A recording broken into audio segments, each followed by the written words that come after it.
Dios bendiga y bendiciones, amados hermanos. Damos gracias a Dios por el privilegio y la oportunidad que me concede de estar una semana más con ustedes, tratando lo que es la historia de la iglesia cristiana. Y hoy nosotros estaremos viendo un tiempo bien interesante llamada la Baja Edad Media o la Era de los Sueños Frustrados.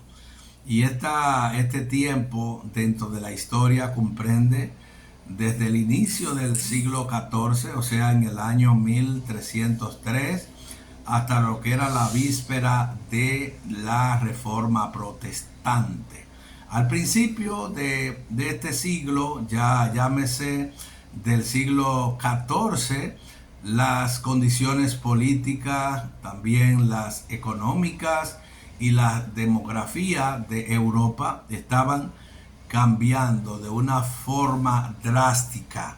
A esto se le sumó lo que fue la peste bubónica, que a partir del año 1347 barrió el continente, produciendo serios descalabro en la economía y también en el orden social. Nosotros acabamos de pasar por una peste bastante fuerte, una pandemia llamada el COVID-19, y lo que no vivimos el tiempo de la peste bubónica pensábamos que esto era ya el fin, sin embargo que eran los juicios de Dios. Y asimismo pensaban la gente que sufrió, lo que pudieron rebasar, lo que pudieron vivir, lo que fue el tiempo de la peste bubónica.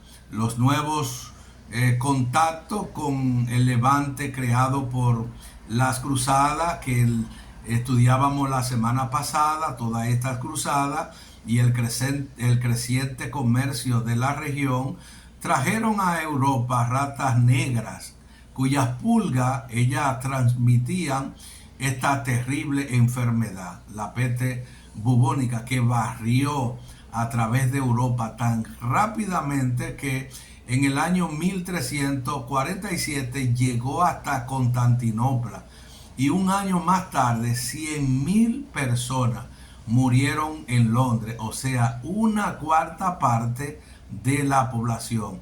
El sistema que hubo, el sistema no, se estima que hubo un año en que murieron 25 millones de personas y que una tercera parte de la población murió. Y cuando nosotros leemos en el libro de Apocalipsis, cuando se están abriendo los sellos, entonces las personas de ese tiempo podían pensar que había llegado a su fin. Desde luego, como dice el apóstol Pedro, que para el Señor 1000 años es como un día, ¿verdad? O sea, para nosotros 1000 años, para el Señor es como un día.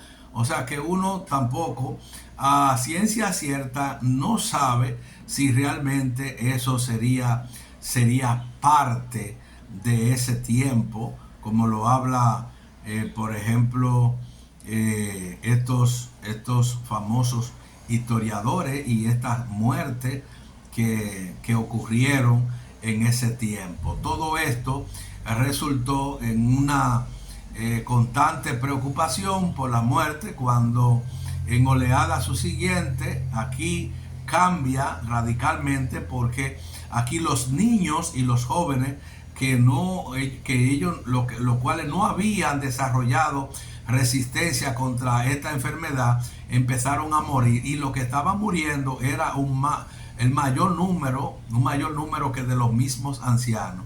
Y esto pareció confirmarse la sospecha que ellos tenían de que la peste era el juicio de Dios sobre toda una sociedad corrupta, que era la que imperaba en ese tiempo. Entre cristianos, donde frecuentemente se pensaba que tener gatos era señal de brujería, la mortandad fue mayor que en los barrios judíos. En los barrios judíos murieron menos, y eso entonces le creaba a ellos una sospecha, y esto a su vez se hizo que se culpara a los judíos por lo que estaba aconteciendo. Supuestamente envenenando o empezaron a envenenar los pozos de los cristianos, lo cual resultó en una nueva matanza de los judíos. En el viejo sistema que veíamos la semana pasada, los nobles no tenían ejército permanente, sino que ellos llamaban a sus vasallos a la guerra cuando le parecía necesario. Ahora, con los recursos que tenían la burguesía, los reyes, ellos podían sostener el ejército permanente que emplearon para centralizar el poder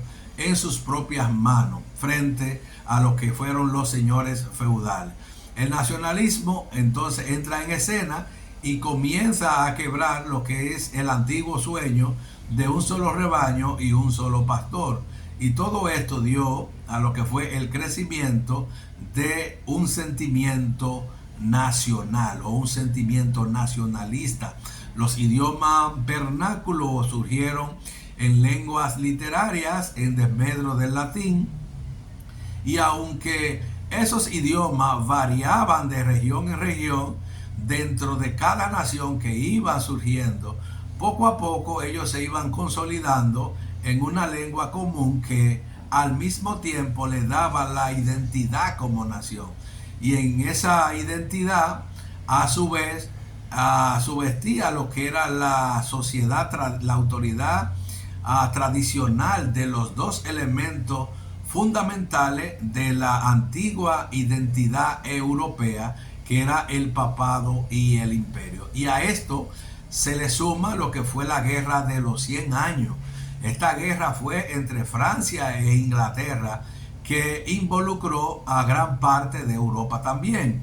Entonces vemos que ese nacionalismo encontró su más clara expresión en esa guerra de los 100 años, que en realidad duró más de un siglo. Y eso fue desde el año 1337 hasta el año 1453. Fue hacia el fin de esa guerra que en un momento en que la situación de la corona francesa era desesperada, que surgió una figura muy importante para ese tiempo, una doncella llamada Juana de Arco. Los franceses mismos, ellos estaban divididos, y en cuanto a quién era el legítimo rey, el delfín Carlos, hijo del difunto rey Carlos VI, se hizo proclamar su heredero, pero otro partido afirmaba que el rey de Inglaterra, pariente del difunto rey de Francia, era el heredero. El delfín se había replegado hacia Orleans, ahora sitiada por los ingleses, cuando se enteró de esa doncella, Juana de Arco, que supuestamente había tenido unas visiones llamándola a romper el arco de Orleans. El rey entonces la hace llamar, y de algún modo Juana de Arco le convenció de la legitimidad de sus visiones. Encabezada por la doncella de Orleans, las tropas francesas derrotaron a los ingleses. Poco después, Juana de Arco, ella fue capturada por los ingleses, quienes se la vendieron a un obispo enemigo de Carlos. Este hizo poco para salvarla, y Juana fue juzgada, condenada como hereje por pretender haber tenido visiones, y muerta en la hoguera en Rowell. Eso fue en el año 1431. Años más tarde, Carlos VII, él tomó la ciudad. Él ordenó que el juicio de Juana de Arco fuera examinado, y como era de esperarse, se le declaró absuelta de toda herejía. Volvemos a la peste. La peste, que tanta mortandad traía, parecía ser el resultado de la corrupción de la iglesia, y en particular de su sujeción en Francia, puesto que era la época de la guerra de los 100 años. Los papas le prestaron su apoyo al partido francés. Pero los enemigos de ese partido, ellos se volvieron también enemigos de los papas, con consecuencias que se verían en el tiempo de la Reforma, particularmente en Inglaterra. Entonces viene lo que es la cautividad babilónica de la iglesia, que había culminado. Pero al año siguiente, los descontentos con ese regreso, ellos eligieron a lo que fue un papa rival. Y esto marcó, oiga bien, marcó el inicio de lo que ellos le llamaban el gran cisma de Occidente, cuando hubo dos papas y cada cual tenía su propia línea de sucesión. Y durante la muerte, muere entonces Gregorio XI, que murió en el año 1378. La elección de su sucesor resultó difícil, y los cardenales franceses, que eran la mayoría, ellos querían elegir uno de entre ellos, pero el pueblo romano se amotinó y por fin el cónclave nombró a un italiano que para ello era de espíritu reformador, que tomó el nombre de Urbano VI. Así surgió el gran cisma de Occidente, que fue desde el año 1378 hasta el año 1423, en el que toda la iglesia occidental se vio dividida entre el Papa de Roma y el Papa de Aviñón. A la muerte de Urbano y de Clemente, cada uno de sus colegios de cardenales eligió un sucesor, y fue por eso que el cisma duró 45 años, para colmo de males, puesto que cada uno de estos papados tenía que competir con el otro. Ambos crearon nuevos modos de recaudar fondos, lo cual empeoró la práctica, tales como la simonía y la otra forma de corrupción que existía en ese tiempo. En respuesta a esto, cada uno de los papas, ellos convocaron su propio concilio, pero estos no lograron gran apoyo y pronto se desbandaron. Y entonces vemos que los esfuerzos, vino un concilio llamado el Concilio de Pisa, que hizo un esfuerzo. En lugar de sanar el cisma, resultaron entonces en tres papas rivales. Y el concilio que se reúne en Pisa lo hizo en el año 1409 y estableció proceso contra los papas, y ninguno de los cuales se presentó.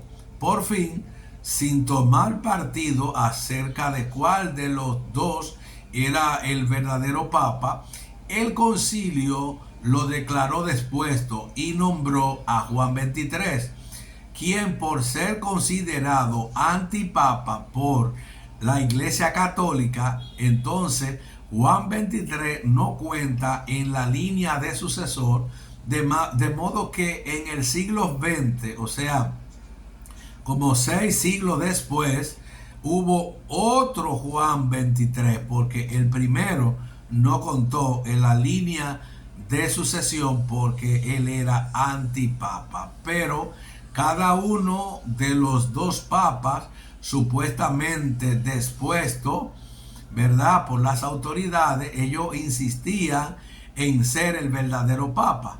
De modo que ahora, en lugar de 2 papas, habían 3, y cada uno de ellos alcanzó cierta medida de apoyo. Tras muchas ideas y venida, el emperador de Alemania, Segismundo, él convocó a un nuevo concilio, que se reunieran en Constanza. Ahora, esto es en el 1414. El mismo concilio que, como veremos más adelante, hizo quemar a Juan Hus. Aunque al principio Juan XXIII pensó que este concilio lo confirmarían como papa legítimo. Los líderes del concilio, quienes también procuraban reformar la iglesia, ellos llegaron a la conclusión de que Juan 23 carecía de un espíritu reformador. Ya no era entonces porque él era antipapa, ahora es porque él carecía de ese espíritu reformador que necesitaba la iglesia. Poco después, el Papa de Roma, Gregorio XII, también renunció. Y mediante una hábil diplomacia se logró que todos los gobiernos le fueran retirado su apoyo al de Aviñón, Benedicto XIII, quien por fin se retiró a su castillo en España, donde él seguía declarándose papa hasta que él murió en el año 1423, lo cual le puso fin al gran cisma. Ahora, el concilio pudo dedicarse a lo que era erradicar la corrupción en la iglesia, especialmente la corrupción de la simonía, también la práctica de que las personas en ese tiempo tenían varios cargos y recibir ingresos de cada uno de ellos. Y eso se le llamaba el pluralismo, podríamos decir pluralismo de empleo, porque tenían varios empleos.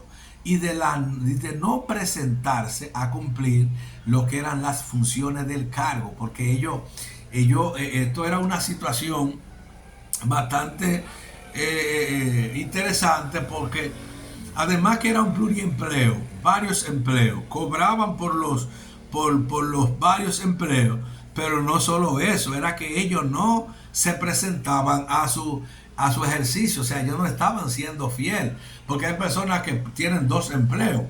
En uno lo pueden tener de medio tiempo y pueden tener otro de medio tiempo, a lo que en Estados Unidos le llaman part-time, o otros tienen pueden tener dos empleos full-time, o sea, en el día completo de 8 horas, y pudiera ser otro también completo en la noche. Entonces, este no era el caso. El caso de ellos era que tenían un pluriempleo, pero cobraban por los varios empleos o por los varios cargos, pero no asistían. Entonces se abstenían a asistir.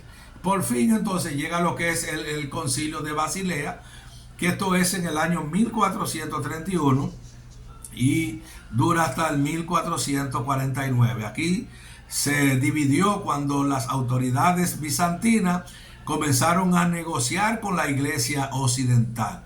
Y esto fue con el propósito de subsanar el cisma entre Oriente de habla griega y Occidente de habla latina, que continuaban venía desde el año 1054, o sea, a mediados del siglo XI.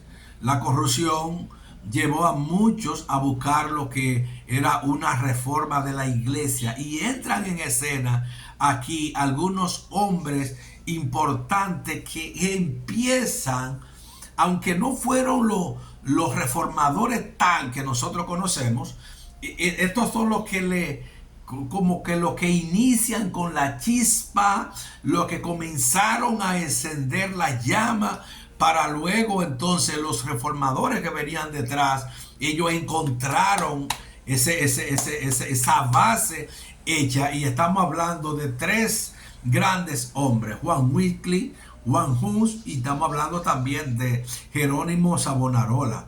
Y ellos buscaban reformar tanto la práctica como la doctrina de la iglesia, como la praxis, como ellos se practicaban, hacían esa práctica que ellos no la veían correcta, como tampoco veían correcta lo que era la doctrina que la iglesia tenía en ese entonces. Entonces, tras pasar algún tiempo para el servicio de la corona, regresa a Oxford, donde se le declaró hereje.